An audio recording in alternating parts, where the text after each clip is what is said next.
የተወደዳችሁ አድማጭ ተመልካቾቻችን የዕለቱን አበይት ትኩስ መረጃ እንደሚከተለው እናሰናዳለን። ከመረጃዎቹ ጋር አብረውን ይዝለቁ። አጋዚያን ዜና እንሰኛለን። ላይክ፣ ሼር፣ ሰብስክራይብ በማድረግ ቤተሰብነቶን ይግለጹ። በቅድሚያም አርዕስተ ዜና የምናሰማ ይሆናል።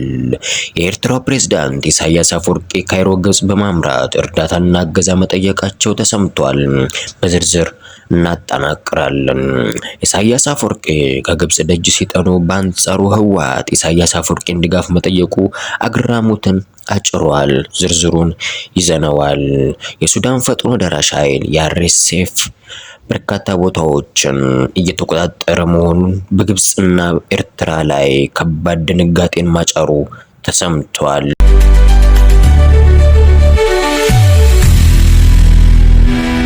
የኤርትራው ፕሬዝዳንት ኢሳያስ አፈወርቂ ካይሮ ግብጽ በማምራት እርዳታና እገዛ መጠየቃቸው በመገናኛ ብዙሃን ተቀባብለው ዘግበውታል። ወደ ግብጽ ካይሮ በፍጥነት በማምራት ከግብጽ አቻቸው ጋር አልሲሲ የእርዳታ እገዛ ድጋፍ ጥያቄ ፕሬዝዳንት ኢሳያስ አፈወርቂ ማሰማታቸው ተገለጸ ሲሆን በአንጻሩ ደግሞ ለኢሳያስ ከህወሓት አንጃዎች የደግፉን ጥያቄ ቀርቦላቸዋል። ህዝባዊ ወያኔ ሓርነት ትግራይ ህወሓት ለኤርትራ መንግስት ይፋዊ የድጋፍ እገዛ ጥሪ ማቅረቡ ተሰምቷል። የህወሓት የጦር ጀነራል የሆኑት የምዕራብ ባድማ ስፍራ አዛዥ ብርጋዴር ጀነራል ምግበይ ኃይሌ በይፋ ለኤርትራ መንግስት ጥያቄ ያቀረቡ ሲሆን ሁለንተናዊ ወታደራዊ ቅድመ ዝግጅት ጨርሰናል ሲሉ በአክሱም ከተማ ላይ በይፋ በሰጡት መግለጫ አሳውቀዋል። አስቀጥለውም ከየትኛውም አቅጣጫ ለሚሰነዘር ጥቃት የአጸፋዊ ምላሽ ለመስጠት ቁርጠኝነታቸውን ገልጸዋል። የኤርትራ መንግስት አስፈላጊው ትብብርና ድጋፍ እንዲደረግላቸው ተማጽኗቸውን አቅርበዋል። በማስቀጠልም ኢትዮጵያ ውስጥ የሚገኙ ታጣቂ ኃይሎችም ትብብር እንዲያደርጉ መልእክታቸውን አጽንኦት ሰጥተው ገልጸዋል። በቀደመው ውጊያ ላይ የደረሰውን እልቂት በማያመጣ መልኩ በወታደራዊ ስልት አስፈላጊውን ቅድመ ዝግጅት ማድረጋቸውን አሳውቀዋል። በዚህ ንግግራቸው ላይ ከፌዴራል መንግስቱ ጋር የሚያጎራብጣቸውን ግንኙነት የሚያሻክር እንደሚሆን ስጋት አጭሯል። ብርጋዴር ጀነራል ምግበይ ኃይሌ ያወጡት መረጃ ወታደራዊውን ክንፍ ጊዜውን አስተዳደሩን የጠቀለለ መሆኑን ሁኔታዎች ባይገልጹም ነገር ግን ጠቅላይ ሚኒስትር አብይ አህመድ በምክር ቤት የሰጡትን ማብራሪያ ተንተርሰው ህወሓትን ባለ 3 ገጽ የተቃውሞ መግለጫ ማውጣቱን ይታወቃል።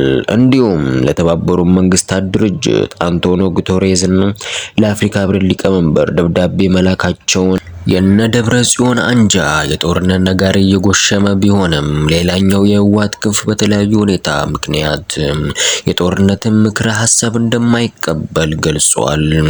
ይህም እንዲህ እንዳለ አያይዞም ከፌዴራል መንግስቱ ጋር በነበረው ጦርነት የህወሓት ተዋጊ ኃይል የሟቾች ቁጥር አሃዝ እጅጉ የተጋነነ መሆኑን በባለ 3 ገጽ ባወጣው መግለጫ ላይ አንጸባርቋል። ጠቅላይ ሚኒስትር አብይ አህመድ አሁንም ንስሐ ለመግባት አልሞከሩም በማለት ቁጣውንና ክሱን ህወሓት ማቅረቡ ተሰምቷል።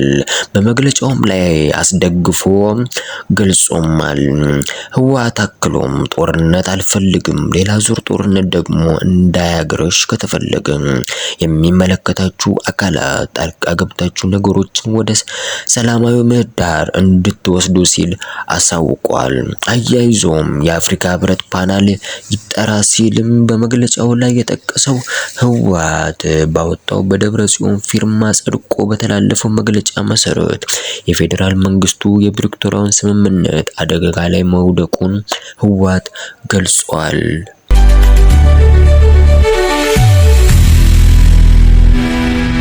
ይህም እንዲህ እንዳለ የብሔራዊ መረጃና ደህንነት ዳይሬክተር የሆኑት አምባሳደር ሬድዋን ሁሴንና የቀድሞ የትግራይ ጊዜያዊ አስተዳደር ፕሬዝዳንት የጠቅላዩ ምስራቅ አፍሪካ ጉዳዮች አማካሪ ሚኒስቴር የሆኑት አቶ ጌታቸው ረዳ ከቀይ ባህር አፋር ንቅናቄ አመራሮች ጋርም በቅርብ መወያየታቸው ሸንጎ ቆመው ማውጋታቸው የተገለጸ ሲሆን ከቀናት በፊትም ማንዳና ቡሬን የጎበኙ ሲሆን እንዲሁም ከሰመራ ዩኒቨርሲቲ መካነ አእምሮ ውስጥ ውስጥም ከቀይ ባህር አፋር ንቅናቄ ተዋጊዎች አመራሮች ጋር ሲወያዩ ባለስልጣኑ ከቀይ ባህር አፋር መሪው ኢብራሂም ሃሩን ጋር መገናኘታቸው ሲገለጽ የኤርትራው ፕሬዝዳንት ኢሳያስ አፈወርቂ ካይሮ ግብጽ ሄደው ከለላ እንዲደረግላቸው ተማጽኖ አቅርበዋል።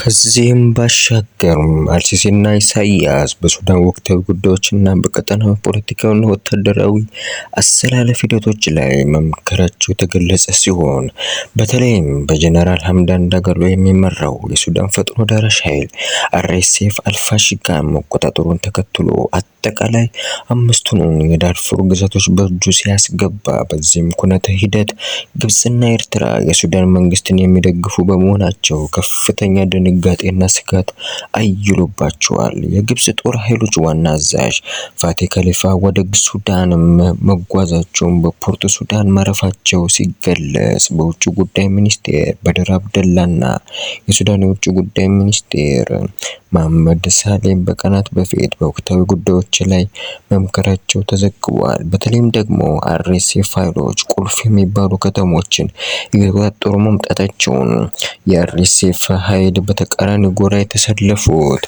ግብጽና ኤርትራ መርዶ ሆኖባቸዋል።